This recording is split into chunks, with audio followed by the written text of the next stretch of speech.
Welcome to the podcast. We're doing a little note off of the top right here. As you may know, if you follow us on social media, we recorded a full, long podcast. I feel like this note isn't even going well right now. Sound like someone died. You're talking like someone died. Everybody said, "Hey, that was a great podcast, man." It was. Yeah. So this note off the top is just to let you guys know that we managed to salvage 11 minutes of that podcast before the file becomes corrupt. So in an experiment, this is kind of like an experimental podcast today. We're going to play you those first 11 minutes so you get a sense of the vibe in the room. Recorded a bit ago before we were on a bit of a hiatus, and now we've reassembled the team in this room to try and jump back in after the 11-minute mark. We will, of course, re-engage you at that point, but I guess enjoy this first 11 minutes of the Lost podcast. Well, don't we want to say that it was one of the best pods we've ever done, probably? At least in our minds, people thought in the room. No, because after 90% of pods, I just leave. I don't think anything of it. After a good one, Mike and I will go, that was a good one, we'll say. And then after that one, Mike was like, that's how you record a podcast. Woo! And in my mind, I was like, yeah, that one was like, if not the best, it was a really, really good one. We may be remembering a certain way because there was an air of like we're having a couple beers. There was a night ahead, so everything was just feeling great, you know. So tough to say if it was the atmosphere of the pod. That's my brother Greg, by the way. Oh yeah, sorry. Intro me, man. Introduce me to your friends. We're going to go into the intro of the last one where you're intro. Oh yeah. Sorry. Okay, but I agree with Shane. I think it was a top 5 podcast of all time. And it's the and all podcasts. And today every show. And today it's literally the exact opposite vibe. Because on that night everyone was excited because we were about to go out, we were about to see a concert. No one was hungover. Everyone had energy. Yeah, it was like a Friday or Thursday. It was like later in the week. No, it was a Wednesday. It was Wednesday. Yeah, but so I got permission to go party that night. Yep. I was very... As you'll hear. Save it for the first 11 minutes. Yeah. Sorry. But now just when we meet up, you were a little somber. Mm-hmm. And there's a dead dog. Yeah, Lauren's beloved family dog, Forrest, just passed away this weekend. And so... and she's at home in tears, and everybody's very sad in the Bentham family. R.I.P. Forrest. I love that dog. A fucking awesome dog. And then you said something. You're kind of sad about something too. No, I'm not sad about something. It's just I'm extremely exhausted right now. Like, what would you think would be the worst thing you'd want to do at midnight?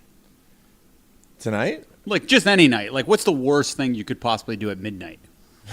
Murder somebody? Yeah. Close. Watch The Matrix. At midnight. So I'm at home, and I'm like, because this weekend we had made an agreement. I was getting texts. I was at a cottage, but our good friend John Popoulos, he's 6'5", Mensa member. He does the Pedestal podcast with us. And Mike Veerman, the host of this very podcast, very responsible guy, they said, we're going to record Monday. We're going to do a Pedestal podcast. So Mike's like, I'm going to make sure to watch The Matrix this weekend. So I'm jealously watching him party at this Beck concert. Oh, yeah. And he's having some beers. And I'm like, okay, so Mike is out partying now, but he certainly watched The Matrix earlier in the weekend. And I'm like, okay, I had to do an edit for my wife. So the edit finished at about 11:30. And then I get up to my room, brush my teeth, do my nighttime routine, and then fired up The Matrix, which is actually 2 hours and 18 minutes. Oh, my God. Fired that up at midnight. Keep in mind, I wake up at 5 a.m. So that's not the biggest sleep in the world. Get to work. Populus comes to my desk. He says, Shaney boy, what time you ready to record? I say, anytime you are. And then Mike goes, can't do it today.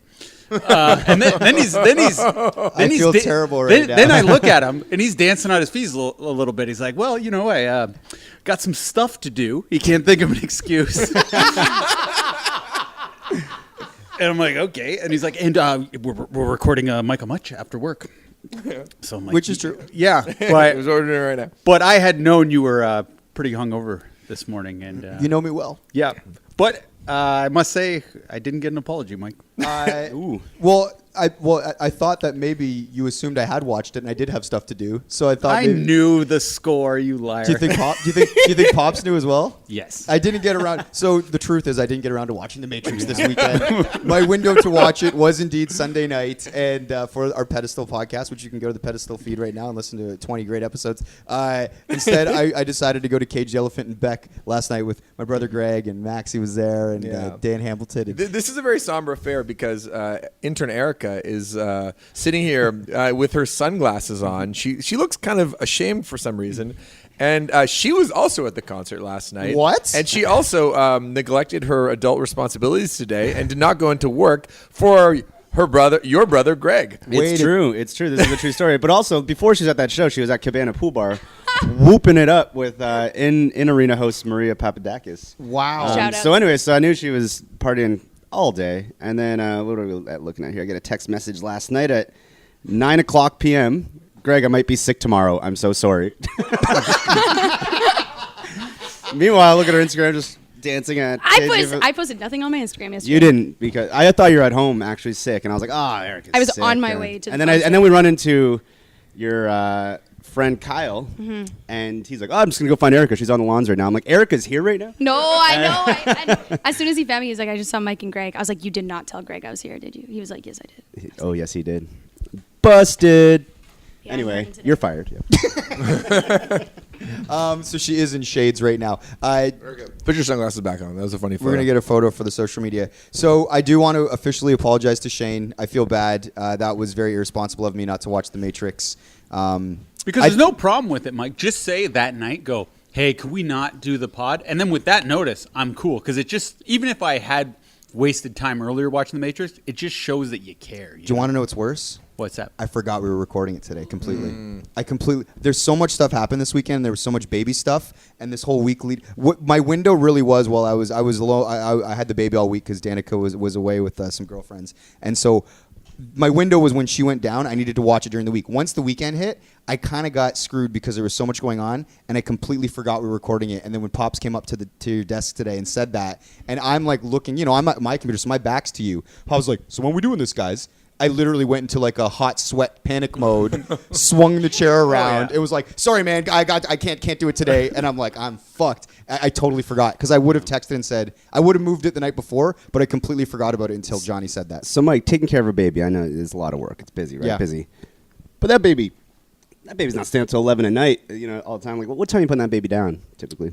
Between 5 and 6. 5 and 6. So then you're probably up about 3 hours probably up till like 9 or 10. Yeah, that's probably accurate. That's a lot of time. I mean, The Matrix, how long did you say The Matrix was, Shane? 2 hours, 18 minutes. I see there's a window pretty much. Feels like an eternity, though, at 1 a.m. Well, it sounds a like nice you left window. your homework to the last minute as well. Well, it doesn't matter when you leave the homework That's till, true. as long as the homework gets done. That's a fact. You know what? And in that window where I should have been watching Matrix, I was instead watching Russian Doll, which I completely recommend. What's that? It's with Natasha Lyonne. It's a Netflix TV show. Yeah, it's great. But they're only like 20 minutes. The Matrix felt like a big commitment, man. And after hanging with the baby all day, you just kind of want to like not think too much. And as you know, with the pedestal, we take lots of notes, man. It's like, it's an immersive experience that is more than just throwing something on mindlessly. Yeah. I apologize. Shane's just nodding his head at me. And he wants no to kill problem. It's just, I feel like... Yeah, guys. This is the longest editor's note ever. And Okay. I brought some alcohol too because Greg guilt tripped me because I was trying to recreate the experience of last time. So I asked, and last time someone brought us beer. Well, I didn't pay for it. That was so me. to truly recreate it, I asked it to be bought for me again. And then Greg had suggested I buy some. But these are low calorie vodka soda strawberry flavor. Oh, those look If anyone amazing. wants one, I'd love Max, one. you're watching your weight. Yeah, I'd love one, but I might have to go to Dundas about this dog. I think you do. situation, And I think on that note, we just, condolences to Lauren and her family because anybody that has a pet knows how much it hurts to lose one. So, poured a little liquor for Forrest. Indeed. Okay, so now that is this the end of the editor's note? Yeah, let's get to This it. is the longest editor's note ever. So let's go into the 11 minutes that wasn't lost, and you will really see the difference in the vibe between now and obviously a week and a half ago. So we will get to that now. Are those sirens out front now, too? There are sirens out front. The city is burning to the ground. Hit the music.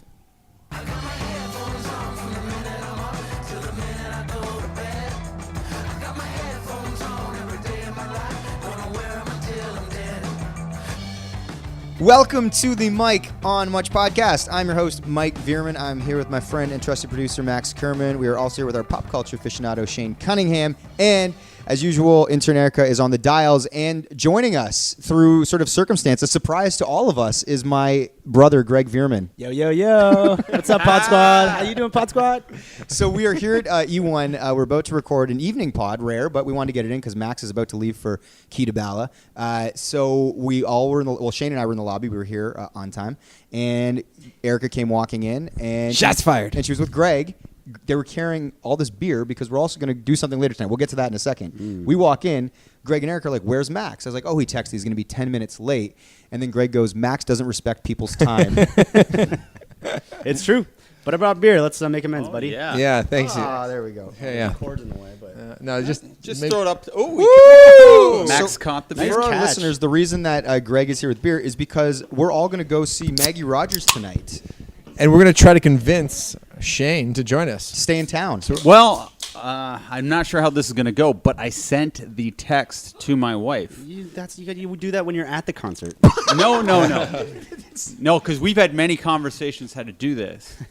So I've texted her, and my wife likes to be asked instead of told. Well, it's the old philosophy. It's either you can either ask for permission or beg for forgiveness. You guys are in the phase now where it's ask for permission because you've already begged for all your forgiveness. Well, I usually tell her, shut off my phone, and then beg for forgiveness the next day.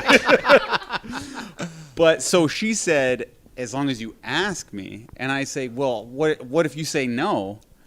And like, I'll only ask you if you say yes. So she said, I will always say yes. So this is a big test. So she just wants the courtesy, really. Okay, I've gotten the there's a text back. You've got the text back. Ooh, who you going with? Okay, who you going with? Have fun. Yeah, that's awesome. Can you call me back, or are you still potting? Okay. Okay. There you go. That's the go All ahead. right, you're Yeah, in. that's a thumbs I've up. had worse. That's cool. Okay, now we got to find him a Does it ticket. make you want to come less though? Now that Now she's it's giving Max's you job to, permission, you're kind of like, now it's not like I'm not like It's breaking not the like- law, you know? It's not like I want to come less. It's just that I know now I'm not going to get a ticket. Oh, no, we could probably find you a ticket. Yeah, Max is. I just sent a text. I mean, it is this is probably the most annoying kind of ticket request.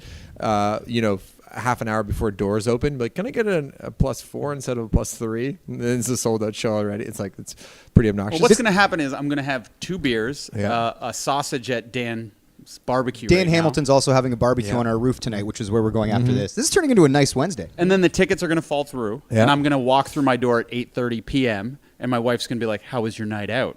And then that's my big night for the week. Oh, so she's going to count it. Of course, it's going to count. Oh, wow. Even though you're only coming home like half an hour later. Than you normally would from the commute. Yes, Right. that's what I'm saying. It's a risk. But you still got some beers and a sausage out of it, so It's win-win. true. I'm not complaining. That is an exciting night either way. But Max, we're going to get to see. This is a real test of your juice in this city if you can get that extra ticket now. It's at a this different late hour. promoter than we typically work with. So this is like, there's a third party in the middle here that's trying to operate for me in this case.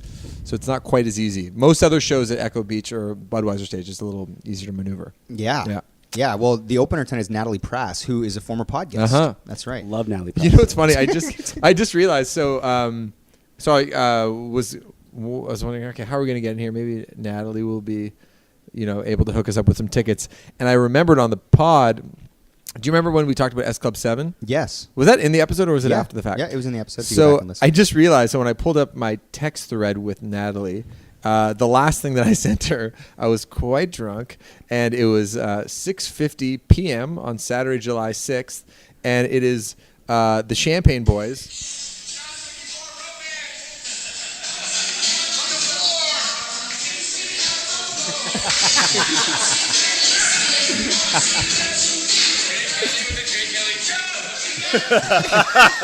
This video, we will put this on our Instagram story, is literally of us at our friend Jay Kelly's diaper party. And by the way, since this video's taken, his baby's been born. His baby's been Congrats born. to Jay and Congrats to Rebecca Jay Kelly. and little Yeah. Leon. So yeah, that was sent at 6:50, and all I wrote was "listen close," and then she just never responded. Oh my God. Just 20 dudes dancing with Yeah. shades indoors to S Club 7. Yeah, and I was like, and then today I wrote that was S Club 7. Yeah. Welcome back.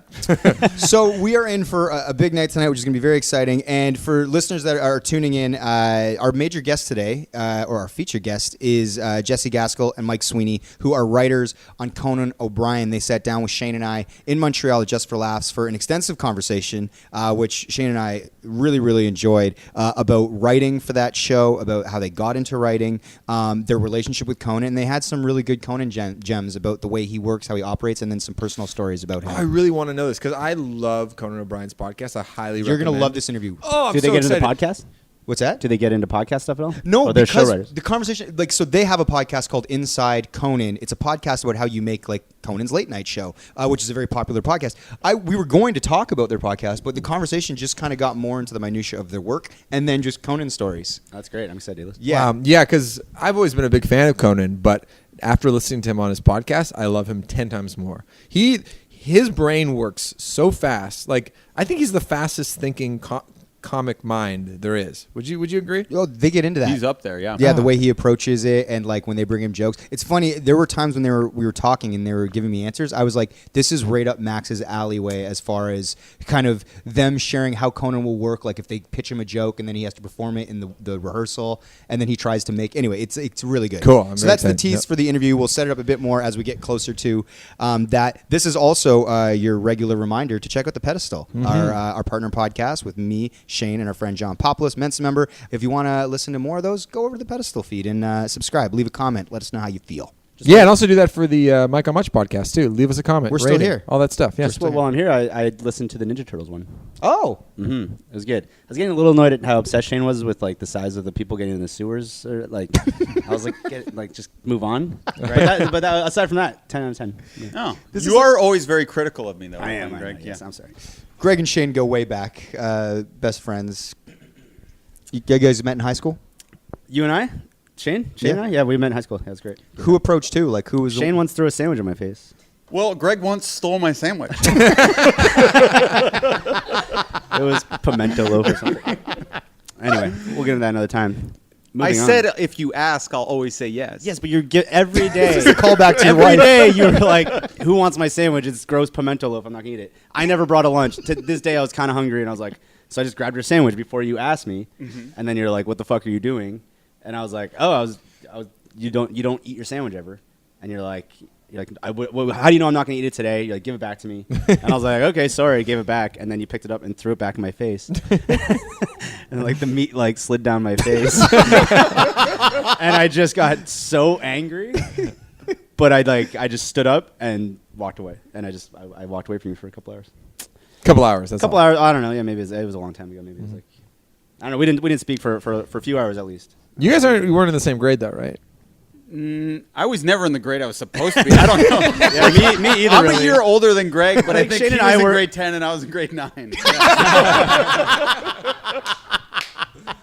Yeah, I think we definitely had classes together, but we had grade 10 classes together when he was in grade 13 and I was in grade 12. By the way, Shane, is that actually a hard thing to admit, or are you do you think it's funny, or is there a part of you that's a little pain? It's got to be say a point that? of pride. Now you're No, successful. Exactly. That's what I was just going to say. It's when I was working at this secondhand store called Talese and I was 25, it was a point of embarrassment. So I would just tell everyone I graduated high school. But then when it becomes cool, if you get a normal job that's kind of respectable, you can be like, yeah, guess what? I didn't even graduate high school. And I'm a fucking genius, like Steve Jobs or some shit. Exactly. Yeah. And then you seem like a cool guy. Yeah, cool. Fair enough. Did you graduate with honors, Max? High school?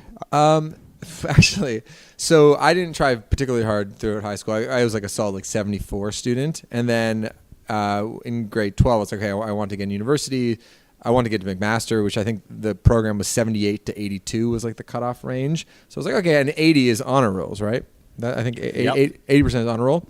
Nobody So- on this side of the table has attended or successfully We've only heard of post-secondary. the honor roll. I did graduate high school, but I did not go to college or university. Okay. Why were you so hell-bent on McMaster?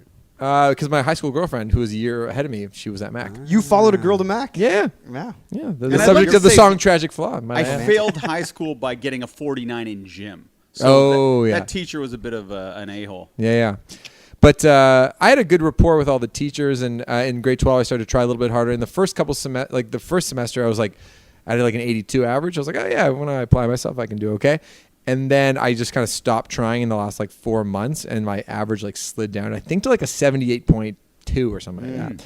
But then the teachers do this thing for all the grade 12 students that are like on the cusp of honor roll. It's Give like, them a bump. do we want to give this guy a break? And they all kind of liked me, so they bumped me up to 80. So I got that honor roll. It's the power of networking. You realize the power of your charisma could get you into a university. Oh, totally. I had a good relationship with like all the teachers, except for the principal, actually. Whoa. Who, yeah, because I do the morning announcements and I do these parody songs like Adam Sandler style, like to promote the dance and stuff. Oh, no. And Could you give us an example of your parody? basically I would like imitate like a Britney Spears song, but change the lyrics to promote the dance. Sounds more like Weird Al. Yeah. So you'd be like, "Oh baby, baby, the dance is gonna be that kind of shit." yeah. And she hated it, but everybody else seemed to like it. Shane did announcements. They're so I know. popular. Shane, have you guys talked about this on the podcast? I don't know if Shane we're talking had about the pod, but there is there's a lot of us that did announcements or were involved. Shane- Yeah. Hold I guess on, if you're Erica, in, I don't know if they could hear you. What's that? I did announcements too. Whoa! Wow. Yeah. Wait, did you graduate high school successfully, like honor student? High school, yes. what was your average in grade 12? It wasn't much above like an 80. Whoa! Honor roll. Yeah. Still. A couple honor rolls in here. Shane did it. Shane's announcements are funny. He'd like, what was the one about the volleyball team that? Oh, our volleyball team was getting demolished. Like we were the worst volleyball team in the city. So I thought it'd be funny to be like, we lost the game, eight games in a row in the tournament, but next year we're going to regroup, and come back and win the city championships. But then everyone got so upset that I was making fun of Well, the wasn't it team. because it was at the loss and then like volleyball team lost another nail biter? Like, Yeah, it was. Yeah. It was. I believe it was the water polo team. when I think about it. that's funny. And then the coach ran into the announcement. She goes, "I have a bunch of very upset girls in the other room," and then I had to buy them flowers. Okay, you have made it through the 11 minutes that we were able to save. Thank you for sticking around. And now, what's the goal here, producer Max?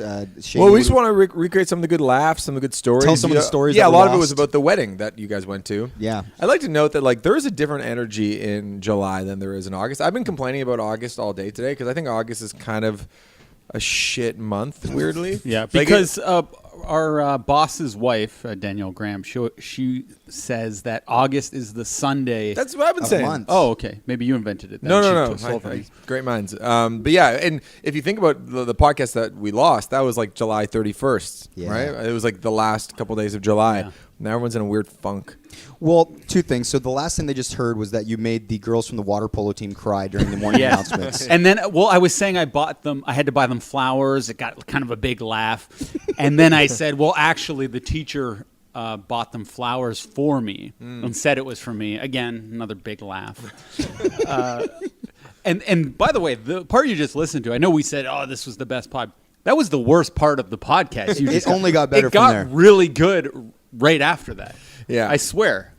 So are we going to then just like have you retell the Well, story? first we can address Maggie Rogers. We did go to Maggie Rogers that night.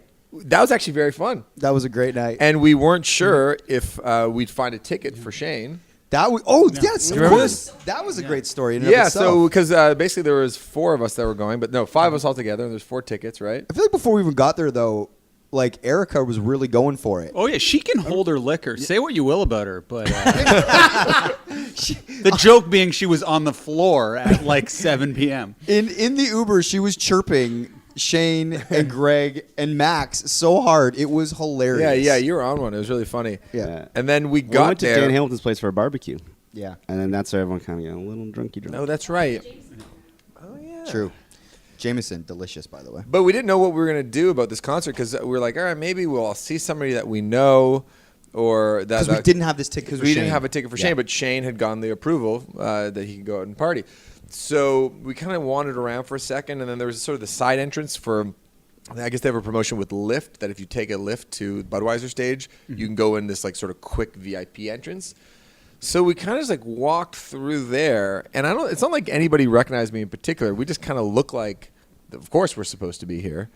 And then you do the thing, you just start waving your hands, like, yeah, the wristbands, tickets. You started just Yeah, we had like these wristbands, but not a ticket. not a for ticket, Shane and then they were just like, yeah, and they just waved us all in, and we were in. It was easy. It was amazing, actually. Like, Do you think that the ticket taker? I think she knew who you were. I mean, it's very possible. Because it was kind of like we were kind of grouped around you, and then she just kind of let us all in after you kind of said hi and like showed her the wristband. I mean, that might be true, but I also think there is an element of if you act confident, Yeah. and like you're supposed to be, of course I'm supposed to be here, then you can get into anywhere. Okay, you hear these stories about people like at somebody went and sat courtside at like every Golden State Warriors game this year, and just because, and even though he never had a ticket. Well, no, he did. He printed.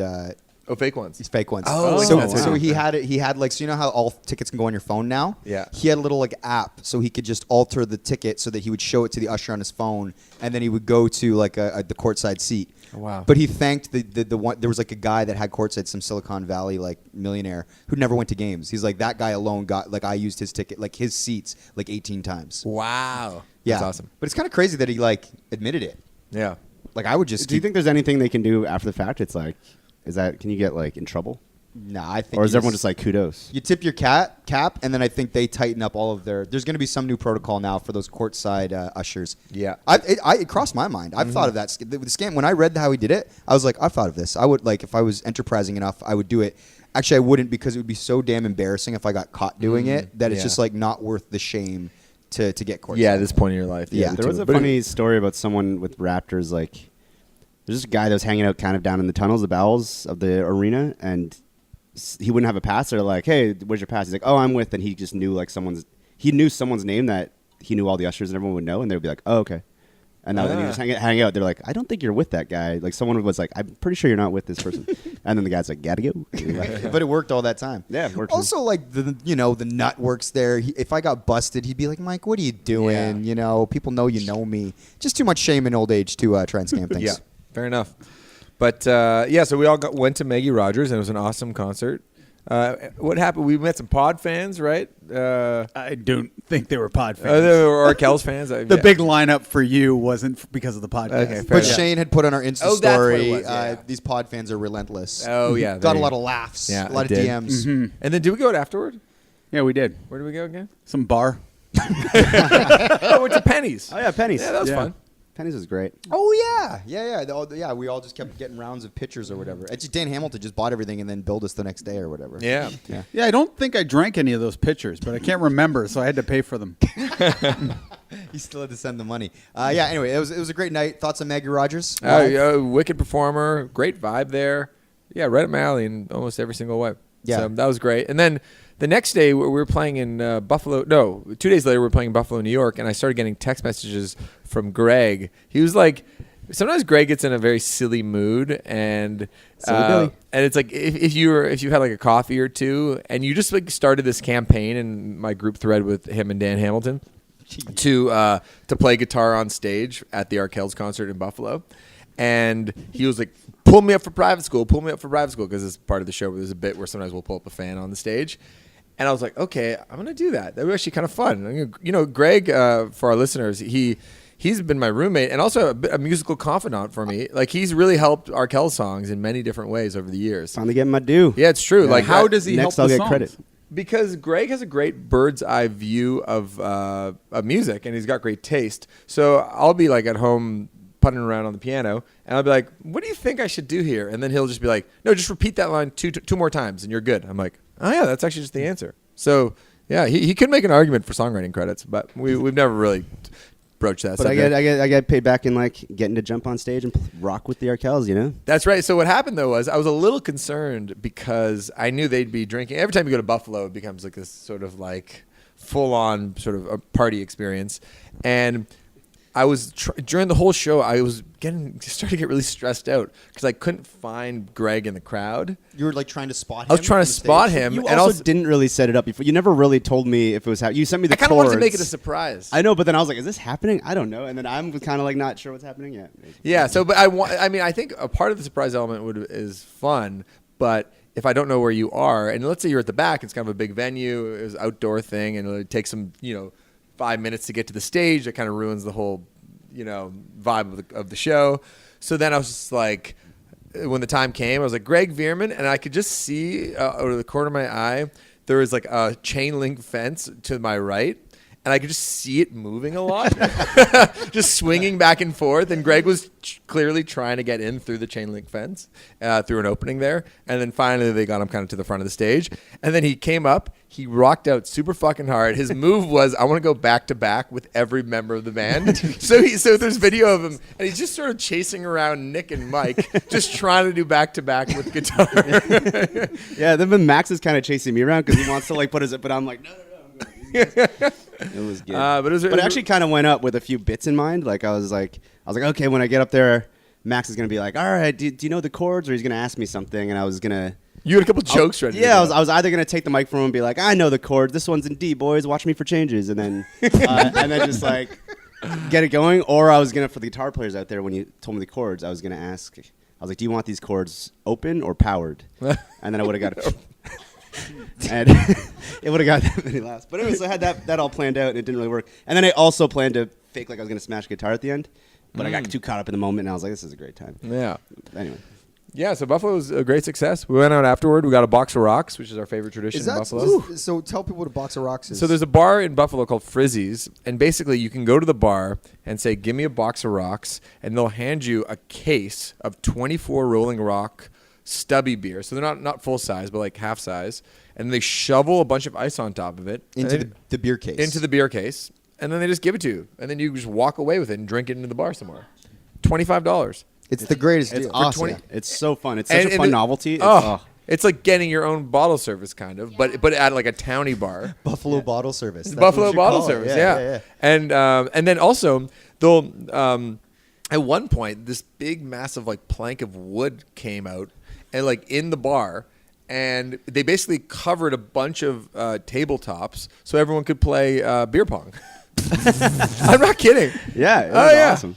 Yeah, it was awesome. So fun. So and it's like, because everyone was buying their own case, like instead of buying one beer, which is like, you just think like, well, why wouldn't I buy this deal? I'm getting like $25 for, it's a great deal. So everyone's just buying their own case. So at one point, like Max shows up a little later than everyone, and when he gets there, I'm like, oh, who needs beer? So I'm just like grabbing these beers out of the cases and like giving, and then this one guy's like, hey, that's my beer. And then I was like, oh, I thought this was mine. Sorry, man. And then I went to grab more beer from this other case under the pool table, and the guy playing pool was like, what the fuck are you doing? And I was like, what? I was like, I thought all these cases are ours. But then I was handing the beers to you, so they didn't like, I feel like they might have tried to beat me up or something, but then they saw, I was like, they're like, oh, and they weren't that mad.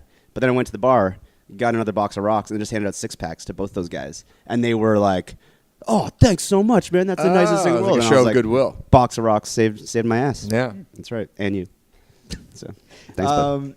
Okay, so are we going to try and tell some of these stories from the last pod? We don't have to. I don't know how. I don't know how. It's like, Yeah, okay, so basically, like, the Cole's notes of it is... the Colts. We went to a wedding right after JFL. Yeah. And, like, I was extremely hungover because if anyone's listened to that episode, we drank for 4 days straight pretty much. And as soon as I landed, I had to rush home, get my suit, which wasn't dry cleaned. It was covered in, like, toothpaste and a bunch, like, mustard and stuff from the last wedding I went to where I got hot dogs afterwards, I won't lie. And then, so I was very, like, self-conscious about my outfit. And since I was bloated from all the alcohol I drank in Montreal, I had to wear this very thin T-shirt instead of like a dress shirt underneath because I couldn't fit into my dress shirt. So I showed up very self-conscious to this wedding we were going to, and then right off the bat, Greg Veerman, who's here before us, called me out and said, "What are you wearing? A tank top under that, under my sport jacket?" So I was like, oh, shit, everyone's going to notice me. Everyone's going to notice me. I look around the room. There's 2 other people wearing weird outfits. Our very handsome friend, Matt McPeak, who's wearing like kind of like a parody shirt from like the Seinfeld episode, the puffy shirt, but it wasn't as stupid as that. But I'm like, no one's going to make fun of him because he's Matt McPeak, a very good-looking guy. Then I look over at Mike, and he's wearing Frankenstein's sport jacket. And dress shorts, I guess. And then at this point in the story, I believe you pulled out a picture of LeBron James. I jumped in and I explained what the thinking was behind this outfit. Leading up to Montreal, I didn't have time to basically put my outfit together. Danica, my wife, was like, it's going to be like an outdoor fair. Like, you should be more, like, it's going to be casual. Just wear, like, pants and, like, a dress shirt. I'm like, I don't want to wear, like, a dress shirt. I'm like, I want to wear, like a suit. But I didn't have time to go, like, actually find a suit. I'm like, but it's outdoors, eh? I'm like, maybe I'll try something a little bit bold. So as inspiration, I had this photo of LeBron James James in I look like Angus Young from AC/DC. And so at that point in the pod, I showed everyone in the room my inspiration, which was this photo of LeBron James. Everyone exploded And and we'll laughed post at the me. picture. It's really We'll hilarious post because this it's like on a finely tailored, beautiful suit, and LeBron James like a perfect body. Yeah, Yeah. on a perfect body. Oh, thanks, guys. Even Danica, when I showed her my inspiration, because she's like, "You're gonna wear shorts," and I was like, "Yeah," and I showed her the photo. She exploded laughing, said, "Oh yeah," because he can't pull off anything. Like the implication being that like my short 5'7" frame cannot pull off this look. Yeah. It turns out she was right. So I buy the shorts. I kind of put the outfit together very quickly on the Wednesday before we leave. I'm like, this'll do. She's like, "Yeah, it's an outdoor wedding. You should be fine." I'm like, cool.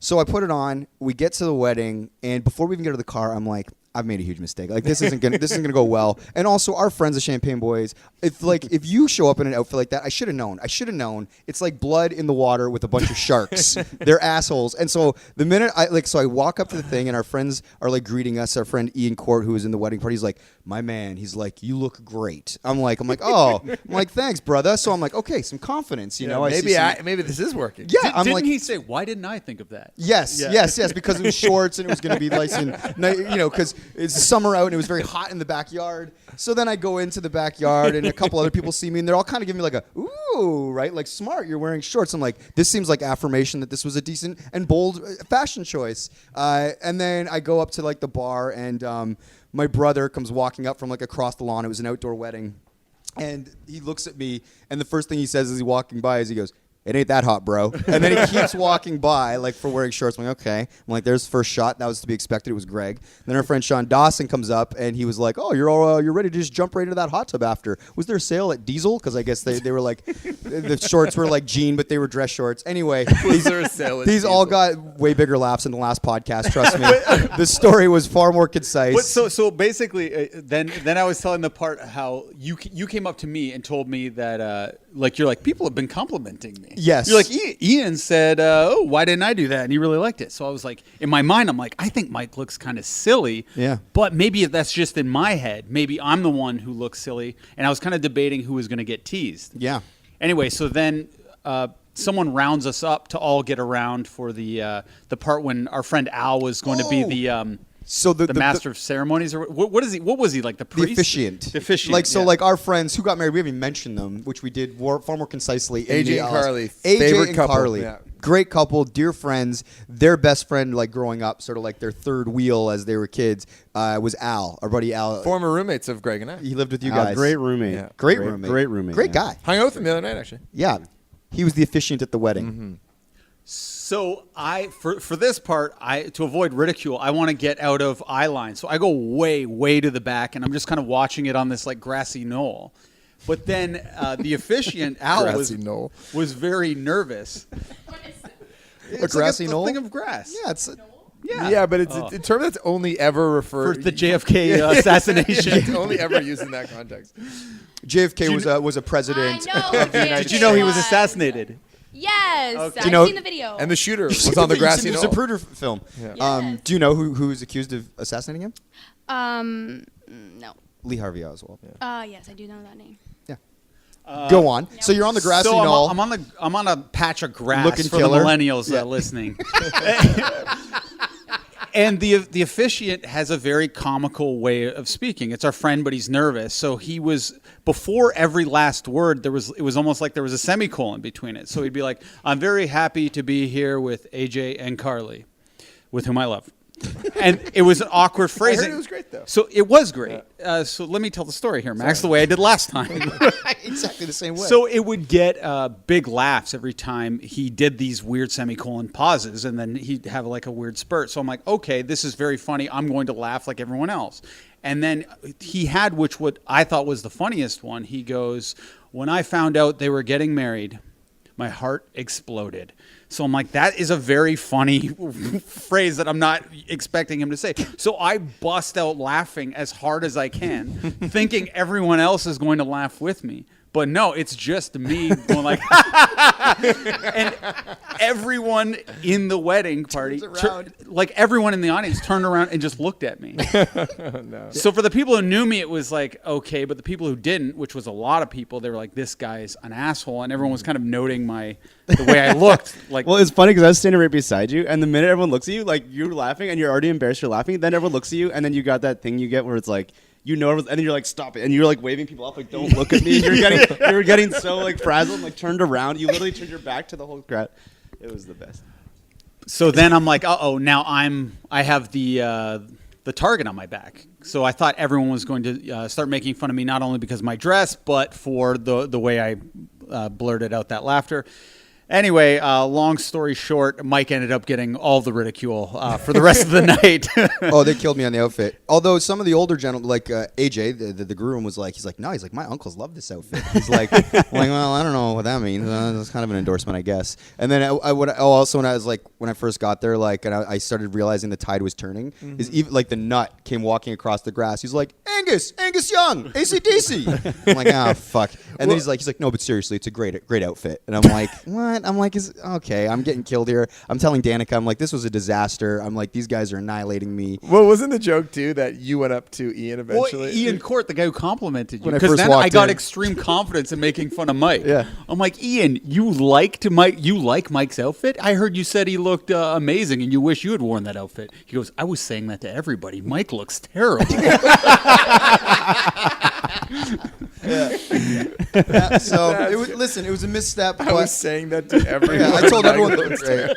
I get it. It's cool. Listen, I took a chance. I also wore these blue velvet shoes, which were kind of sweet. Listen, we take chances. Listen, I relate to this because, if you look back over the years of just like my style, it's always based on like me doing something that's kind of bold. And in the moment, I'm like, oh yeah, this is cool. Definitely works. And then I regret like probably 85% of the things I've ever worn because it was like me going for it and it just being really stupid. I went for it. Yeah. And they all made fun of me. And Shane on the last podcast also asked, he's like, at one point you were sitting at a table and eating with Danica. He's like, and a bunch of us were standing around. He's like, did you guys know that we were making fun of your shorts? And I was like, of course I did. It's like, of course. Oh yeah, big time. But with our friends, it was all very funny. And I enjoy a good burn just as much as the next guy. It was also fun because you guys hadn't talked about the shorts. Like you saved that conversation. Really, this last pod that we lost, we saved all of it. We hadn't talked about anything, and so all of it was very fresh and new. And this is a classic, like, we're telling you it was great while we recreate it not as great. Yeah.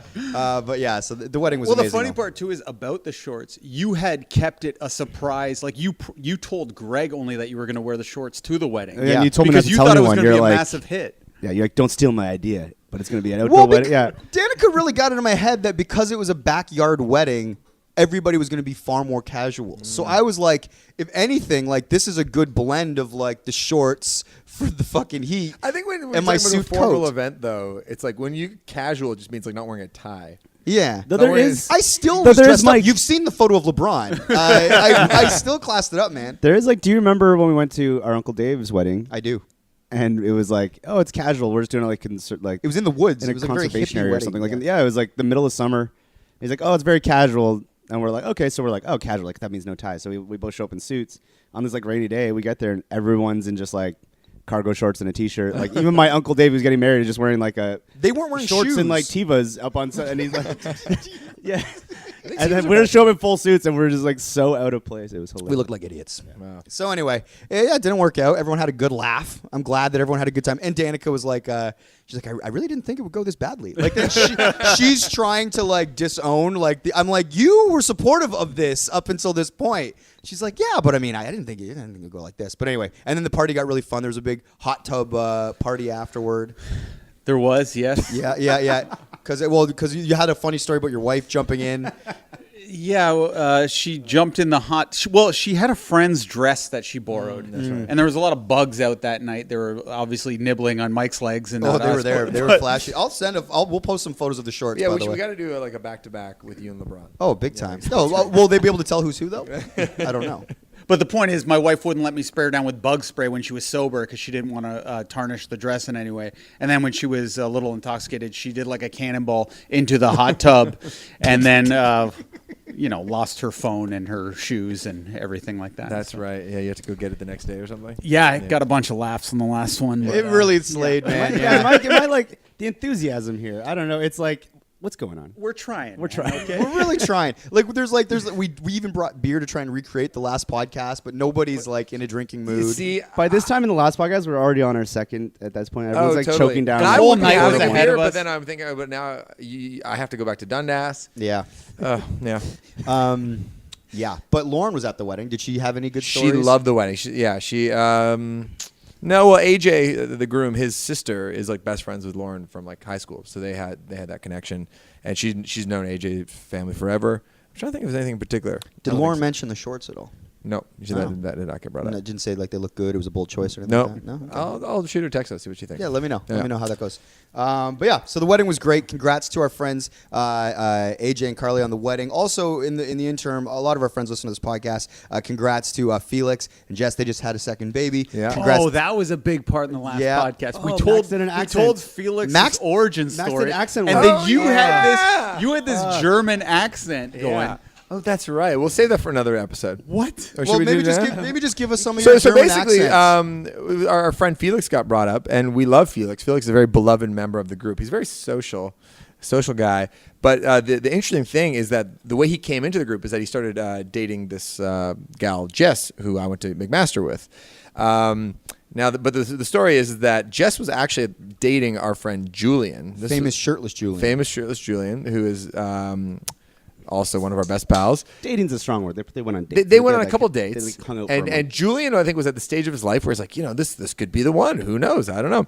And she says, well, I'm going to Dominican Republic with my family for a little family vacation. I'll be back in a week. See you soon. She comes back from vacation and she says, I'm sorry, but we have to end this. I met somebody in Dominican Republic. And so we're on Team Julian at this point, and we're like, fuck that chick. Who cares about her? And like, what? And then we're like, what's the story? Who's this guy who she met at the fucking resort, like the all-inclusive resort? Like, give me a fucking break. And it turns out, when you're really like on your guy's team or whatever. yeah. It turns out she's like, this guy's from Germany, and I'm like, give me a break. This is so goofy. I'm like, really? You're gonna turn down our boy Julian? Who's literally like the best human ever, like, and also like really fun, really smart, got a good job, great family. You're gonna turn that down for some fucking German dude you met at a fucking like swim up bar? Give me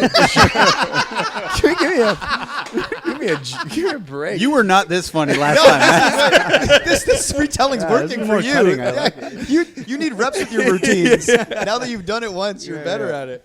So anyway, one thing leads to another, though, and it turns out that it's quite serious. And the guy who she's married to now is Felix. So, but Felix, she moved to Germany for a bit, and then Felix moved to Hamilton. But he didn't really know anybody.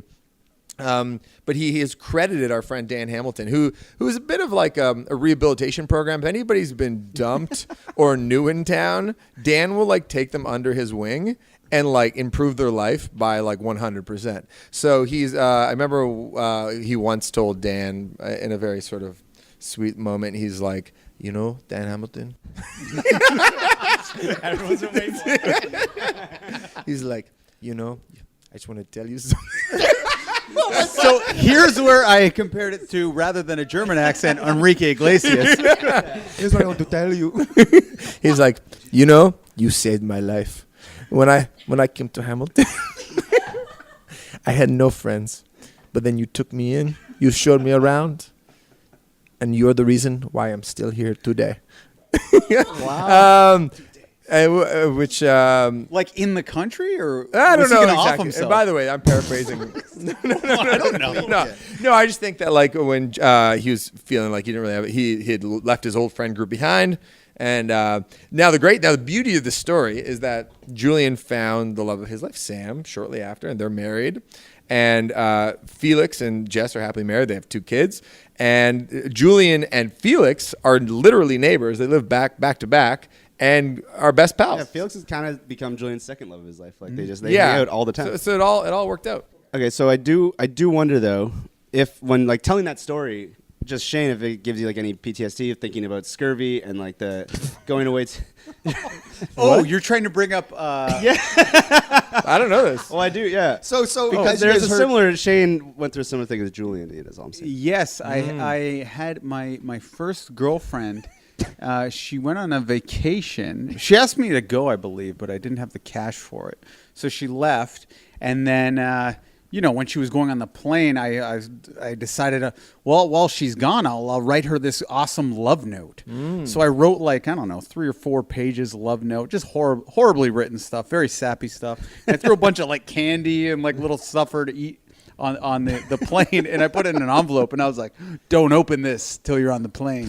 I thought that's a romantic, cool thing to do. Anyway, she met a guy on her trip and came back and broke up with me. She ended up with that guy. And didn't you this is always the heartbreaking part of the story to me. Didn't you decorate the room and all that for her return? No. Oh, okay. That was another girlfriend. She didn't meet another guy, and she didn't break up with me. But I just decorated the room for her when she got there. Oh, okay. I the way I'd heard the story was that you'd put the balloons up and welcome home, and then the breakup. No, happens. I just did that for another girlfriend just to welcome her home. You're romantic. Thank you. Is the girl still with the guy who left you? No, Who left? Not that this makes it better or worse, but it made it worse for me. He lived in a mud hut over in Belize. Wow. But I was living at home with my mom, so it's not like I was doing that great. Is the mud hut just what the locals? I have all of this home. I had no home. He had a mud one. He had his own place. His own place he can bring her back to. He's got his own place, Shane. Yeah. Let's wait till my mom goes to sleep. And he was a tattoo artist, but his name was scurvy. Yeah. That's a disease. In case you didn't know. Oh yeah, from lack of vitamin C, you can acquire scurvy. Yeah, so it didn't work out. No, it did not.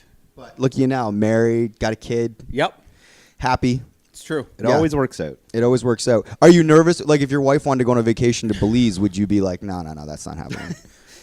No, I don't think I'm worried. I don't have PTSD from it at all. I learned from it and got more, not more confident, but just I don't know. If someone's gonna leave me for someone else, I say leave. I don't get worried about it. I'm sure that's the way you handled it in the moment. No, I didn't. But I don't want to be with somebody who doesn't want to be with me. I know, but I'm sure is that your process when it happened to you? Well, I was ruined. No, I was ruined. If you ever want to lose 30 pounds, that's the best way to do it. Shane went on a crazy fitness. Leave. Don't need you. I was ruined. Shane went on this crazy fitness. He honestly got ripped and lost a bunch of weight, but to the point where he would still kind of hang out with this girl a bit when she's back. And one time you're in her kitchen and then she's like, "Ooh, you have been working out," and you just ripped your shirt off immediately to be like, "Hell yeah, I have." Wait, did I tell you that story, or were you did. there? You told me the story. Oh, okay. Yeah. Well, yeah. I wanted Working hard, bro. That's funny. Yeah, that was also through the time. I remember you coming to. I gotta tell one more thing. Yeah. Okay. Because you're going through. I'm sure this won't be embarrassing. Shane had long hair. Is going through a hard time. But then we were playing. We had a band, Mike and I, called the Racket. We're playing at this bar called the Courtown, and we're playing, and we just see in the crowd Shane with his long hair, but he's eating mushrooms out of a little baggie. Yes. Just watch the show. We could see it, and we're like, "Oh, Shane's going for it tonight." But he was out. You were out with her or something. Well, yeah. This was Hold on, the drug mushrooms? Oh yeah. Yeah. Okay. So I thought this. I thought this was part of your health kick or something. no. Well, it was. Yeah. It was Bag of mushrooms a day will get you abs. I don't know. I don't eat mushrooms. So Well, I don't eat mushrooms either. This was an isolated He was incident. going through stuff, man. okay. Well, because she wanted to hang out at this this racket show. Yeah. So I was like, okay, let's do shrooms. Because I'm like, oh, if she does shrooms, she might have fall back in love with me or something. Have a revelation, like ayahuasca or something. I couldn't get my hand on any ayahuasca, so went for the shrooms. Much cheaper. But then I had very, very long hair. I thought it was cool, like Nick Valenzi or something. I was wrong. And then that night I obviously freaked out, start crying, and then I needed I ended up calling my friend Sean Menard and went to his house and was just pacing all night crying and looking in the mirror and crying. And then I shaved my head. And I do not look good with a shaved head, by the way. Just saying. Yeah, I remember that seeing Shady the mushrooms. I didn't see him for like 2 days. The next time I saw him, he came back just shaved head, completely different person. Oh my goodness. Man. Oh, should we get to the interview? Hey This man, episode had its own I charm. feel like it picked up there, you know, and I hope our listeners don't feel like it was too disjointed. This was a very weird experimental pod. We are very excited to get to this interview that took place in Montreal, like we said, at Just for Laughs, with Jessie Gaskell and Mike Sweeney, who have a podcast called Inside Conan. We sat down with them in the lobby of the Hyatt Hotel there, where all the action No, takes it's called place. the Doubletree now. Doubletree. You're right. You are right. How did you know that? You told us. Oh, in the Lost Pod. Yeah. Yeah. So anyway, they were great. Shane and I had just actually seen their show. They did a live podcast like at this venue, and what we refer to off the top when we talk about the ties is they did this thing where they brought a bunch of Conan's show-worn ties with the name of the guest on the back. So it was like, this is a tie from 2005, and Tom Hanks was the guest. And they were giving them out to the crowd at the end of the show. It was a really cool thing because obviously he probably has like 1,000 ties. He doesn't do repeat ties or whatever. And the people in the crowd were like loving it. And we were even like, that would be very cool to have one of Conan's like show worn ties, because you could go back, Google the episode, and be like. But we just feel so spoiled. We didn't want to be a part of it because we'd feel like guilty because all the free stuff we got. Exactly. Like the people that are there, like they're holding passes, so we didn't want to like, you know, get into the frenzy for the ties. But the thing I bring up, which was so fascinating, is once they decided to give away these like 10 ties, they have to choose who's getting the ties. And it just looks like it's hell when you have to make those choices, because it's like for a room full of like 100 people, it's like you're going to make someone's day or you're going to reject them on this sort of like giveaway. It's just too much responsibility. Yeah. Do you ever get that when you're like bringing someone up on stage when you have to say no to one and yes to another? Yeah. I make a point of not looking anyone in the eye when I'm trying to like figure out who's going to be the mystery guitarist or anything. Yeah. Yeah. It is a tricky one. What's the best way for maybe because a lot of our Kells fans listen to this podcast, for if they're a mystery guitarist and they don't know you and live with you like Greg, what's the best way for them to get on stage and play with you? How should they approach it?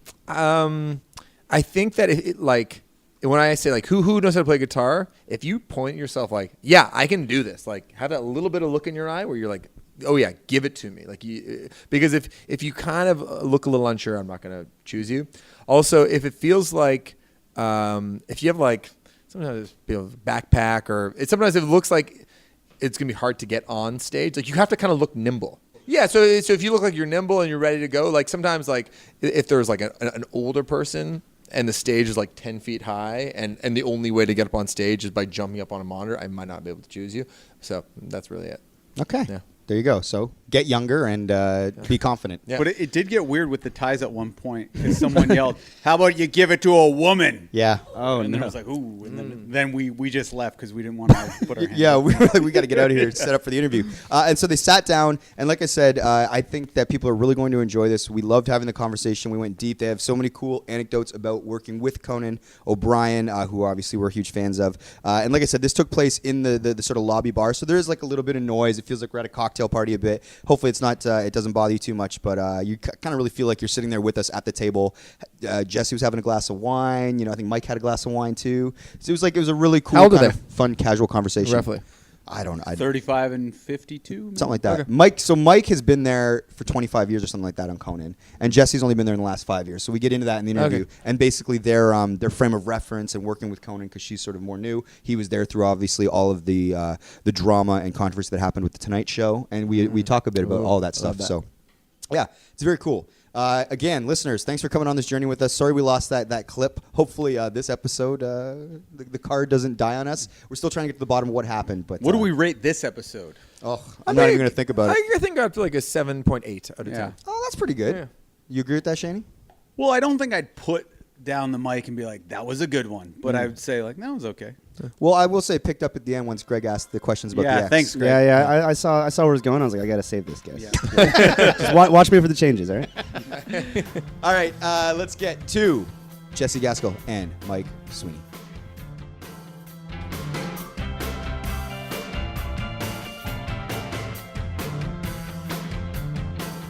Just for laughs, this is your first time in Montreal? It is. We went to your taping today, so Oh, we you were sitting. did? Yeah, Oh, it was a great cool. show. Oh, That was came very to the taping. hilarious. Oh, Yeah, yeah. thanks. Oh, cool. Oh, that's nice. Yeah, we were there for we left just as the ties were being handed out because we had to prep. Smart Well, move. You didn't miss much. Yeah. It felt like it was devolving. It's always like it's a great responsibility when you're choosing who gets the I tie. know. Right. You're so looking out bad at a sea at of it. faces. and It's very nerve-wracking. I'm glad you understand. Yeah. You must have given away ties in your time it's a hobby of mine. to understand the pressure and the responsibility. Well, on our pod, we like to sort of get into the minutia. Should I talk loud? I just don't want to. I can hear you. Great. No, I'm the one who's hard of hearing. I can hear fine. Cool. We like to get into the minutia of sort of how creatives do their work, how they got into their work, and I think comedy writing is one of those fascinating careers where people are like, "How does one become a comedy writer?" It's like, do you go to school Right. and then? Right. So I kind of wanted to start there. Like, how Right. did you end up at Conan initially, and then I'll move on to you, Jessie. Unless you want her to go first, I I'd have love no it. preference. Go ahead. Or do you No, want? you Okay. I ended up at Conan in a weird way. I was a stand-up comic for 9 years in New York City, and I started doing warm-up for some TV shows that taped during the day, and then someone recommended me to do the warm-up at Conan. When you find out about that gig, are you like, "Shit, this is going to be awesome," or are you like, "It's not really my thing," or are you like, "This is amazing"? No, it was. Actually, I submitted to be a writer on Conan when the show started, and they had already staffed everyone. At least that's what they told me. And but they bought one of my ideas for a remote, and they shot it. And they invited Robert Smigel, the original head writer, invited me to go on the remote. So I met Conan and Andy and Robert Smigel in August of 1993, before the show was even on the air. Wow.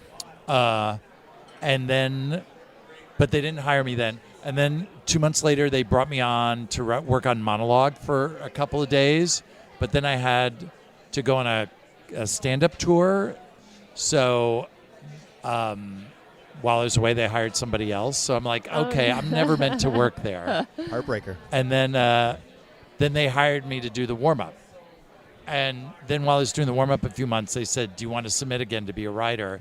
And I didn't want to do it because I loved the warm-up gig so much. It was really like I was doing stand-up at night, and I did 10 minutes there every day in Rockefeller Center, and I loved it. It was great. The crowds were great. And I was like, if I submit again and don't get hired to be a writer, I'll feel crappy coming here every day. Yeah. Yeah. So luckily, I submitted, and I think they took pity on me, so they hired me They to be a read writer your too. diary. Exactly. So, And also, I feel that's like how I ended up there. if they're listening to you do the warm up every day, they must have an idea of sort of how you're thinking and what you can contribute. No one It was was probably listening. a formality that you submitted. Yeah. No one was listening to me do the warm up. Is the warm up more like crowd work or is Yeah, it it was written just bits? crowd work. Right, nice. Like I living in LA now, there's a whole, like for sitcoms, because it's so many hours, there's a whole kind of rigmarole that go like handing out Giving out candy and and shirts and all this stuff and getting people to do different things. And no, I only had to do like 10 minutes. So I just went up and did crowd work, which I did a lot of my acts. So it was very simple. Cool. But anyway, early on, a lot of the writers, some came from stand-up, some came from improv, some people just came like from writing for other TV shows. So it was really varied, and there truly is no set rule for how to get into it. I would say Right. Stand-up's a good place to start, I guess, because you'll get seen. stand-up's Yeah. great. You know what? I think doing something you like in comedy and meeting like people who are like-minded and making friends in that world, and then the longer you're in it, I don't know, it's like starting a plumbing business. Like you start getting you get contacts. you get contacts, Uh-huh. you get Referrals. you get recommended for jobs. Yeah. And it's literally that. I think that's No, definitely. And Yeah. it's just slow. It builds over time, and it feels like, one day it feels like it's never going to happen, and then right. over a few years you might Yes. start having small leads on things. And It is. Yeah. I think some of the early rejection, you'd think that was it. They said no, nothing good will ever happen. And then it's a lot of it is just hanging in there. Yeah. But Jessie, how did you come to Conan? I guess I came the way of having written on other shows before that. But how do you get into writing for a show? Yeah. Well, for me personally, I had been, I had always been into sketch comedy, and I had a sketch group in high school and then in college. And then I got a job as a production assistant on a show called The Soup that was hosted by Joel McHale, and it was like a reality show clip show. Oh yeah, we know the soup. Yeah, you know the soup. Okay. Sometimes I have to explain. I have to go talk soup, and then I say, Greg Kinnear, and then that usually gets them there. But so I was a production assistant on the soup, and they knew I wanted to be a writer, and I would write and pitch jokes for the show, and sometimes got jokes on the show. And then the soup spun off into a few other types of soup. And one of those, there was like a web soup and a sports soup and the dish, which was soup for women. Because they have to have a more room temperature soup. It has to not be quite as hot. It was just for women? Well, it was on the Style Network. So it was hosted by a woman. The idea was just like, we could have a more female-centric soup. And so then I left I helped write the pilot for that one, and I left to be a writer on that version. Wait, you wrote the pilot for it? Yeah. Oh. For the dish. For the dish. Yeah, yes. all right. And then I was there for about 6 months, and I became the head writer of the dish, and was there for 3 years, just like quietly enjoying life. And after that got canceled, I bounced around and wrote for other pilots that didn't get picked up for VH1 and for Comedy Central. And then I ended up on a show that was hosted by Dion Cole, who was a writer for Conan, who had developed his own show for TBS. And I got hired as a writer on that show. But that show was that job only lasted a few months. And after that was done, I submitted to Conan. And it was my second time submitting to Conan, turning in a packet. But at that point, I don't know, maybe I'm wrong. I think you guys already kind of knew who I was from Dion's show? Okay. Yes. No, I need you came highly recommended from the Dion show. Okay. So I And your assumed that I submission was had really sort funny. of an in Yeah. through that you knew But your submission was really funny.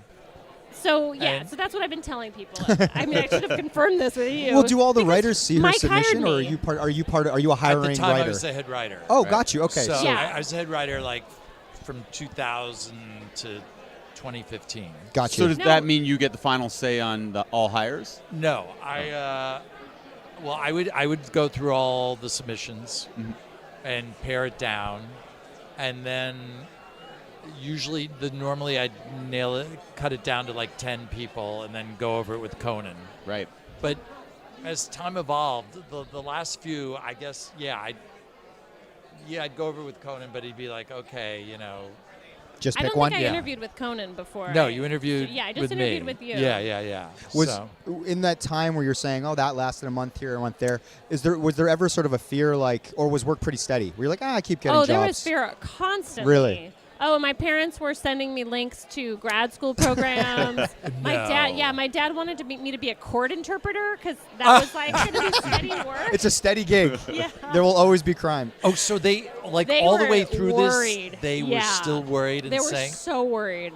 And this was Really? like 7 years into working in television. like, and what? You're already established, I know, but not but for it them, not wasn't. to them. It was like I didn't have health insurance. It was Yeah. scary. Well, how are they Um, now? Now I think they're They're legit fine. now. Now Yeah, they're worried. yeah. Now it's the grandchildren. Really? They're Oh, that worried whole about. Yeah. Do they have health care? Well, yeah, exactly. Right, I have to right. worry about them. Well, that's normal. But yeah, no, freelancing it's like Mike said, Mike Sweeney, it's sort of you have to outlast the other people that are also freelancing because It's like a lot war of of people attrition. drop away. Exactly. Yeah. It is kind of. I mean, It takes faith too, man, because while all of Yeah. your peers are doing, getting conventional jobs, leading more conventional lives, to work in entertainment is almost like it can be Right. hit or miss. And I always find this fascinating with friends of ours who are sort of in that business. It's like, if it's not working out, how long do you stay out there and wait? Is it Right. 6 Yeah. months? Is it 3 years? Is it like Right. Dennis Right. Franz waiting to get NYPD Blue? You keep extending your Yeah. deadline. Yeah. Totally. when did Dennis Franz get NY? He was like 40, yeah, wasn't he? it was like he was like was this. that his first big break? That was his big break. I didn't know So I that. feel like people John like Hamm actors, also was almost 40, I think. no when way, he got really? On, yeah, when he got That's on the Mad Men. rumor we're Yeah. starting. Yeah, people No, he was listen in to this his pod. late 30s, I think. When I was younger, like I did something else entirely in my 20s, so I didn't start doing stand-up till I was 29. So people who started late was so like that's what kept me going. Just knowing Looking up those people that succeeded Yes. later in life. You mean? Yes. Yes, because otherwise I'd be like, oh, I shouldn't. Because I had family telling me too, because I started doing stand-up when I was 29. They're like, what are you doing? What are you doing? But I was just like, oh, this is what I want. This is what I want to do. Yeah. Did they think you were funny though, or they like really like? He's all right. You? Mike, we've been recording you. Let's play it back, and you tell us. But no, I used to be. I was a lawyer before that. Before I did stand-up. So So but you were I- comfortable talking in front of people already. No, you know what? I never wanted to be a lawyer, and so Then why'd you do it? Familial pressure? I had a crazy mother who talked me into it. But it sounds lame, but she was ferocious, believe me. Sure. She could have all three of you. You'd be a geologist if she wanted you to be. You'd be an ophthalmologist, and I'm not sure what you would be, but she would tell Be her you, and nurse. you were like, I got to do it, guys. She Yeah. was formidable. But the second I started doing stand-up at night, and the second I was making like $50 a week doing stand-up, I quit my law job Wow. and just did stand-up. So Did you say $50 a week? $50 a week. Wow. My Was that a wow? Because that's good pay or low pay? I think that's low to quit your job as a lawyer. Absolutely. Yeah.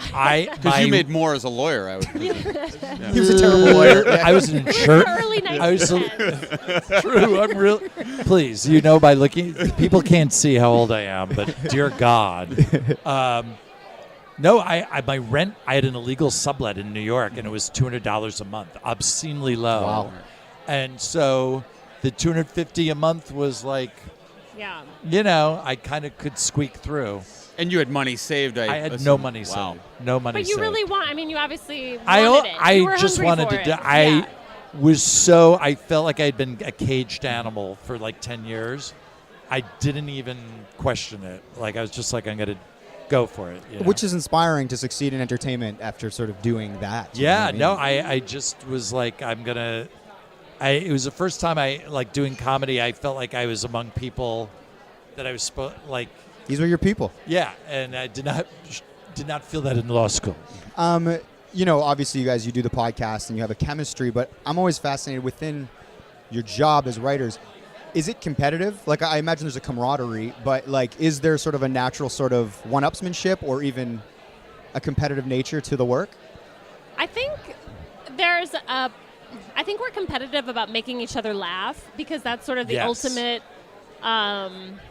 that's the ultimate validation for our comedy writers to make other comedy writers laugh. Feeling like, you're respected by your fellow By writers. your peers, yeah. So I think our job, and I've worked in a number of different rooms, and it's a really good energy in our room, and it's not competitive in a mean way, but I think we're all driven. I'll say driven instead of self-hating.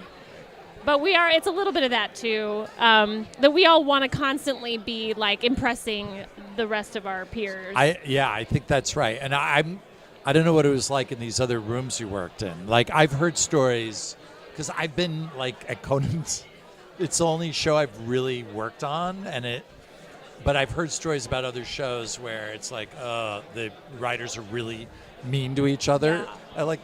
I'm still like, that scares me. Right. If someone's mean, we're all basically mean, but actually being mean to someone you're working with We're We're that's mean to upsetting. ourselves more than each We're other. mean. Yeah. We beat ourselves up, and also I think on our show, it's an everyday show, so you don't have you really pull for each Yeah. other, and you want everyone to do well. It's real. I think it's I'm really always teamwork. happy when someone else pitches something that gets on the air because that means Absolutely. now that slot is filled and I don't have to. It's less work Yeah. you have to do. Yeah. Pick Yeah. that idea. But Yeah. how does it work? Are you guys all like in a room for like 5 hours, get the jokes together, then Conan comes in and you pitch the jokes to Conan?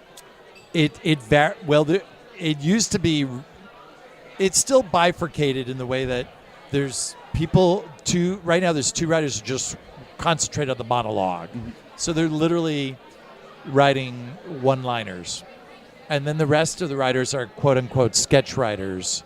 And some things we call gang writing. We'll sit in a room together, and things lend themselves to everyone kind of yelling throws out ideas, jokes, yeah. and it gets plotted out together in a room.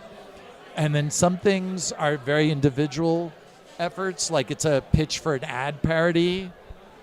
Like Jessie might pitch something, and then it's like, okay, Jessie, go off and write it. And then you don't see her until the show because she's spending I don't want to talk for you, but you have to you produce kind the of whole sequestered thing. and you do it. You might do the whole thing yourself, and then you bring it to the floor for rehearsal, and that's the first time anyone's seen any of it or even heard of what the concept is. Right. And so then that's really scary because it's like, oh, this is all mine from start to finish. I have no one to blame this Yes.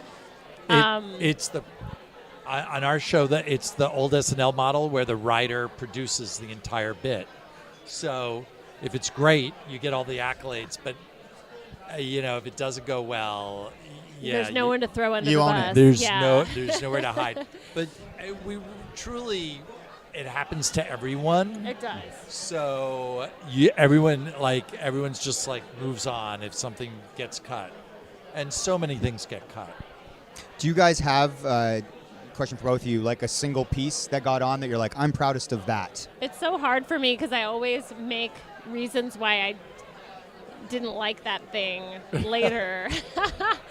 I'm sure anything, once it's sat on the shelf a while, you're like, oh, that could have, if I had another day to work on it. Because a lot of things you have to make and you pitch it in the morning, and if it's super topical idea, especially in today's news cycle world, it's got to be on by that night or it's old taters by the next day. Yeah. So you're literally rushing to slam it together the same day and get it on the air that night. And I find a lot of times when I've had to do that, if it gets on and it does well, great. But you're also like, oh, if I had another day, I could have added this and that, Yeah.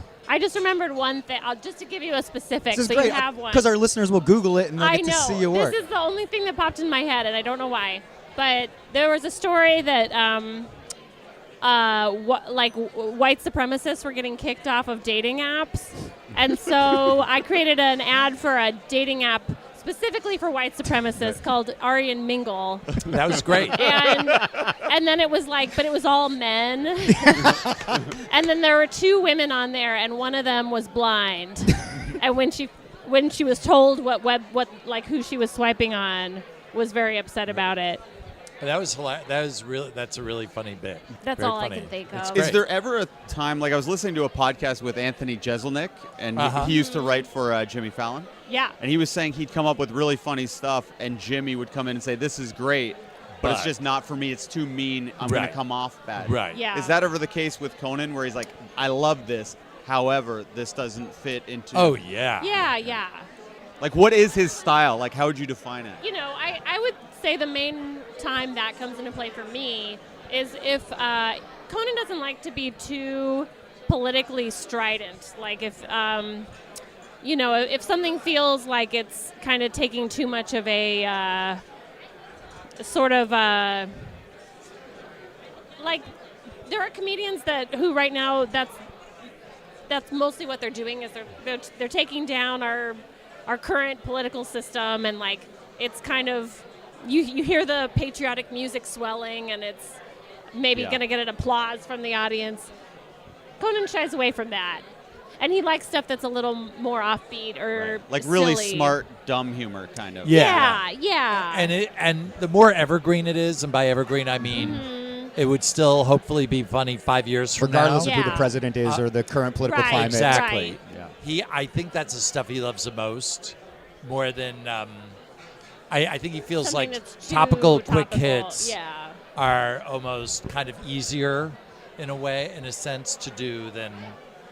Well, and especially now, a lot of times those stories have already been chewed over on Twitter and on the other late night shows. So it's, I think it's also comes out of not wanting to be making the same joke or same point that everyone else is making all the time. Right.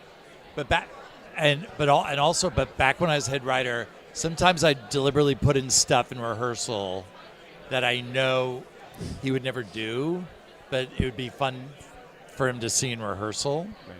Sometimes those things would get on, but usually he'd just be horrified. Yeah. But you know what? You never know. It's not an exact science. Like a lot of times, things that you think are too dicey, where Conan's not going to go for it, he ends up loving, and then stuff you think he's going to love. Yes, it's a shoo-in. Yeah. He's going to love. This is going to be such an easy rehearsal. Everything goes up in flames, and he turns and goes, what are we doing today? Everything just got cut. Huh. Yeah, it's very... I think it's related to what he had for lunch. It's true. There are many tea leaves we all try to read. Sure. But the bottom line is there's no guarantee.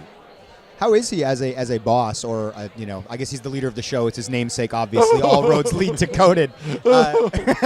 And there was a documentary when he was off the air. I can't remember what the doc was called. Fascinating doc, though. And it was like Conan O'Brien won't stop. Yeah. Conan O'Brien can't stop. Can't stop. It was an interesting peek into won't stop. Yes. his idiosyncratic nature and the way he can be.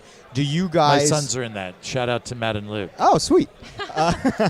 Do you guys find him to be easy to work with, or is it something that you have to navigate? And I don't know how candid you'll be. Obviously, he's still your boss, but I mean, you were talking about, do we do stuff that's too mean? That he, like, off camera, he's hilarious and hilariously mean. Like, he figures out what all our weaknesses are right away, and then just like he can needles you, come in the writer's room and just like, okay, who am I going to get today? Yeah. And he's a master at it. I mean, but it's so funny that you can't. I mean, the thing that I always find with him, because I've worked for other people who, at the end of the day, I was a little, I wasn't sure I respected their comedy authority, like their notes and sort of their point of view. I wasn't always sure that I believed in it, but I do believe in. I mean, he's a really great comedy writer and a hilarious person in all facets. So, I feel like he's earned kind of where he's at. Yes. And it also never feels, even when he ribs us, there's not teeth to it because, a lot of the writers have been there for 25 years. So there's like, it's more of a family, like an older brother kind of.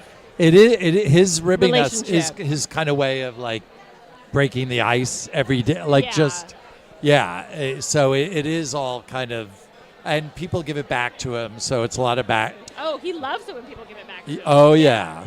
For 5 minutes. And then he comes back 20 times harder. But he, sometimes I'm like, we get to laugh all day. Like I'm laughing really hard all day. And he's, you talk about being a good comedy writer. In rehearsal, sometimes I almost think he's showing off. We'll rehearse something and he'll just give all these notes on a piece and zero in on like, that if it's a live piece, like, that shot should be wider, that shot should be like he's directing. And he's always right. He's always right. Rarely, I've said this before. Sometimes like I've had times where I'll push for a joke for him to do, and he'll go, he'll go, you want it? Okay, I'll do it. And then it's like, no, don't no, don't do it, because now you're going to try to, you'll Sink do it. it, but you might sink it. Yeah. But anyway, and then it becomes a game. He's like, no, I'm going to do it. And then he'll do it on the show. And if it doesn't do well, he'll look over and just with a shit-eating grin on his face.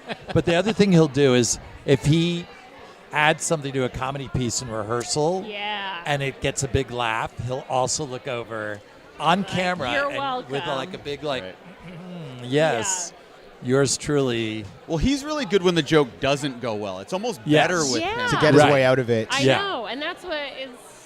It's funny to write. I mean, it's not like we're meaning for the jokes to not do well. No. That's not ever our intention. Right. But I do think it almost is better when, Yeah. or when a sketch goes off the rails and props misfire and things don't happen right. It's always funny. You always kind of Yeah. I mean, you don't actively wish for it, but the second something goes off the rails, everyone Feels you alive. get excited. Yeah. Yeah. Do you Like- guys all line up to watch the show, sort of deal? Or are you guys all kind of there? Like when you're saying he No. looks off the camera. it's- Oh, that rehearsal. That's the head writer. Yeah, he'll look at that. Yeah. Oh, yeah. got you. Who's out on the floor? So that's We like all watch from different places in Yeah, the building. like now Some I of watch us in from my the office. from the safety of our own desks. Yes. You just have the feed coming through. Under You're the watching desk. it live. Yeah, yeah, Interesting. yeah. Interesting. So Yeah. we all watch kind of upstairs. Yeah. I'm kind of interested in. And this might have been before your time, Jesse. But when the Tonight Show thing happened, I'm always interested in the vibe about that because it's something that people on the outside read about and they're like, who knows what's going to happen? Was there a sense that Conan's going to figure this out, or was there a real fear that it's like we might be looking for a new gig? Well, when that happened, I remember that day. Like Conan said, "Come out, meet me outside. Let's go for a walk. Something interesting's happened." And then he told me, what was going on with NBC came and said, proposed Jay going on at 11:35, and then Conan would come on at 12:05, and we were just stunned. We'd only been on the air 7 months. Yeah. So, but I don't think there was ever a worry that he wouldn't figure out what to do and how to handle it. It just, I think he's really confident about processing when big challenges come up. I think he's really good at stepping back, looking at it, and figuring out all the different ways to approach it and what's best for him. So, no, I mean, I can't speak for everyone who worked on the show, but I think he has an inner, like when he started the show in 1993, he's told me stories about, he took over for Letterman, and back then there was Letterman and Carson and Conan. It's not like now when there's so many late night talk shows. Absolutely. And the amount of focus on Conan was insane.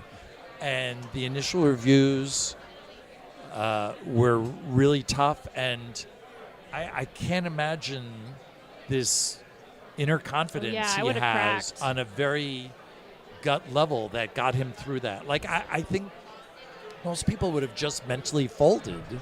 And I think having survived that and thrived after that on late night for so long, I mean, I think he has an inner core of strength that at the Tonight Show, as hard as I was, he could draw on to figure out how to work through it.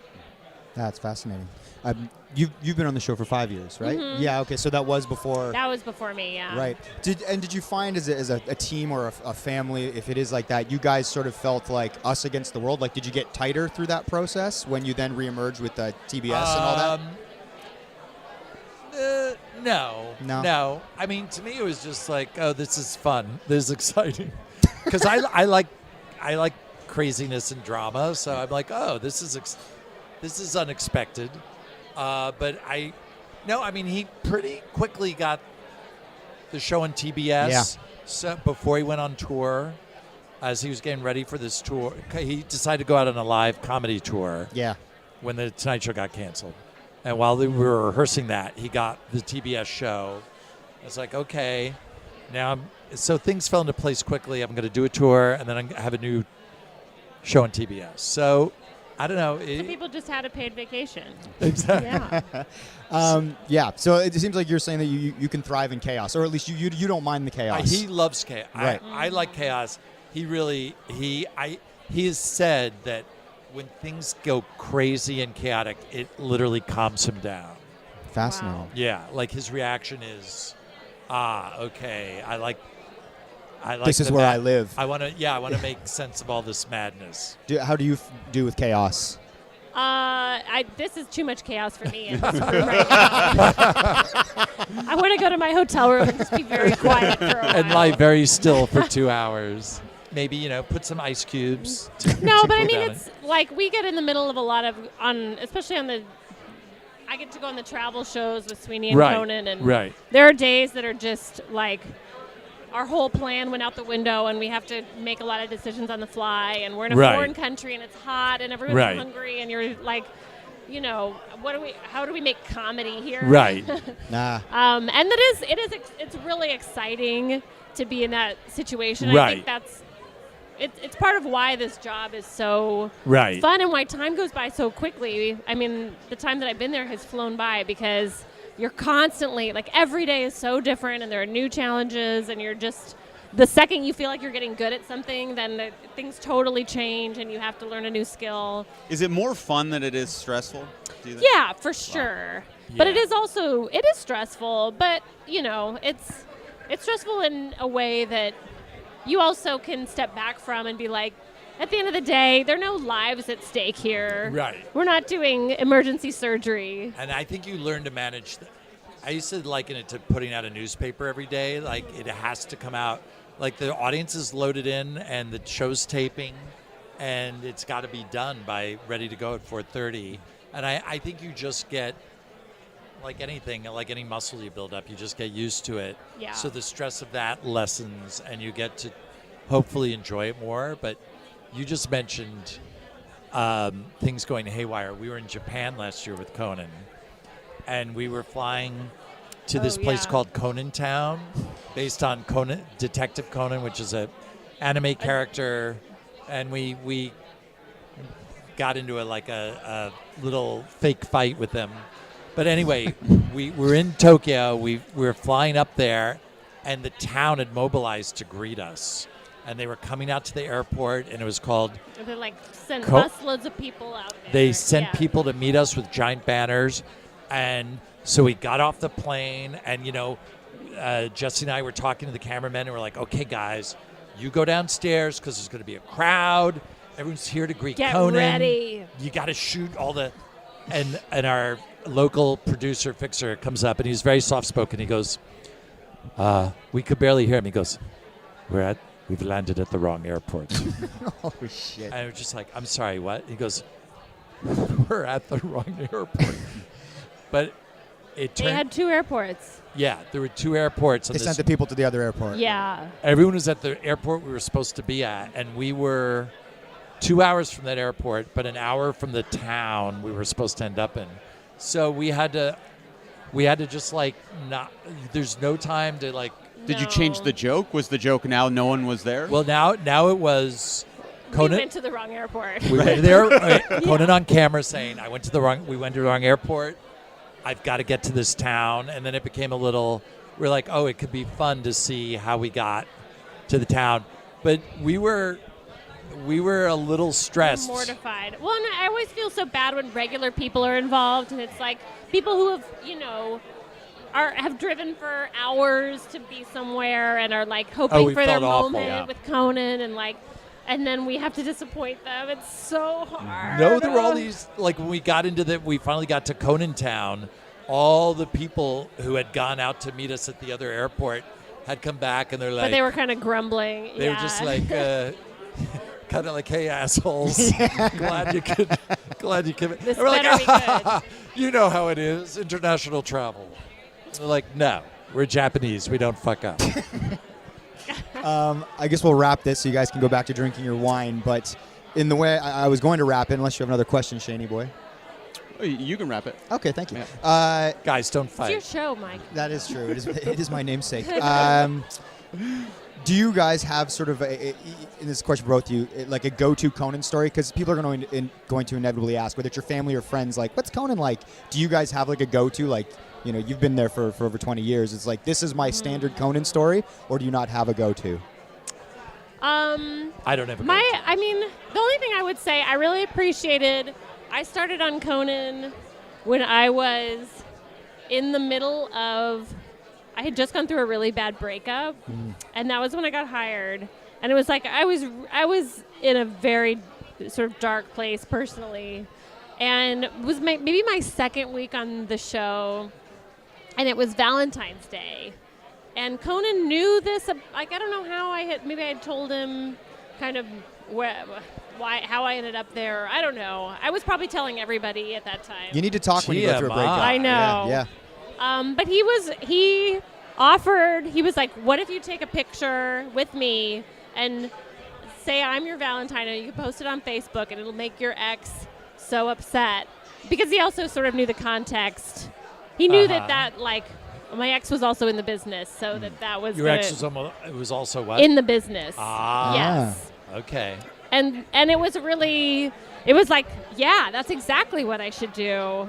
And so I did, and it felt great. And it was like, oh, yeah, I can lord over that I got this awesome job. And then now my life is great since we broke up. But I thought that was really thoughtful. It was nice, yeah. And that's good to know. The next time I fight with my wife, I'm going to take a photo with Conan. Exactly, yeah.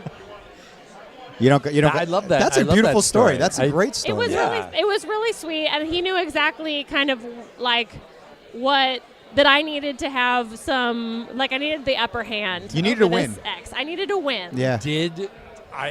That's a perfect story, but I'm just curious if the ex took the bait at all. I mean, I remember he liked the photo. I don't know if, That's called hate liking, right? Yeah. Probably. Like, I'm cool with this. Like, he double tapped it on Instagram. Yeah. Is When that you what like someone's vacation photo. Yeah. But he did it too quickly. You know, I'm sure that drove him insane. I think it probably hurt That's his great. feelings a lot in a good way. Oh, I love that. Yeah. Well, Mike, if you don't have a story, then I guess that's a great place to wrap it. Well, could I just ask you one last question then, Mike? Oh. Since you don't have a go-to Conan? Sure. So with shows like SNL, they're always saying like, oh, this was the best era, or the Sandler era is the best. Right. But when it's happening, it's always like the worst era, right? Yes. Or like with The Simpsons, people often cite seasons 3 to 10 being the best. Right. Do you have a sense of like the best era was 96 to 2001, or do you always feel like the era you're in is the best or the worst? Or That's very interesting. People have worked at late night over the years talk about different eras as being, oh, that was the best or that was the best. But I remember one of our writers, Michael Gordon, had to go through all this comedy for the 10th anniversary show. And he was like, you know what? I looked at everything for 10 years, and there's plenty of amazing stuff all the way through, and there's plenty of bad stuff all the way through. And I think that's something Conan has said, and Johnny Carson would say, is that, it's a daily grind, and there's great stuff, and you don't have time to dwell on it, and there's bad stuff. You don't have time. You just have to pump out a show every day. So I don't know, like last week we were in Comic-Con, and we've been in Comic-Con 5 years, and I thought, instead of losing steam, I thought it was like the best week of shows we've done. wow. So I'm sure you could go in with a microscope and go, oh, this was a hot month, but I think it's overall it's like a consistency that I think has been pretty good. Well, there you have it. I hope you enjoy that non-answer. This is the best era right now. You don't want to hurt my feelings. Oh, with Jesse, yeah. Well, I find people always think That's the so best funny. era is the era where they were the most easy young- to influence. Like Where for me, when I was in high school, Right. that was Right. my prime Conan time because he had Right. such a big influence on me. It's like music. Yeah. Exactly. I mean, the music that defines you when you're a teenager and in your early 20s is just, it's hard to top that. Yeah. Even so you're cranking it when you're in your 70s. Yeah, exactly. Yeah. Right, and Now no one watches TV anymore. So. Right. It's a It's weird old time mood, for guys. TV. It's old mood. We might as well be talking about opera. It's this antiquated media. Exactly. Well, thank you guys so much for Yeah, your time. thank We you. really appreciate you giving us this much time. Nice to meet you both. Our pleasure. thank Really you. enjoyable. Thank Cheers. Have a great fest.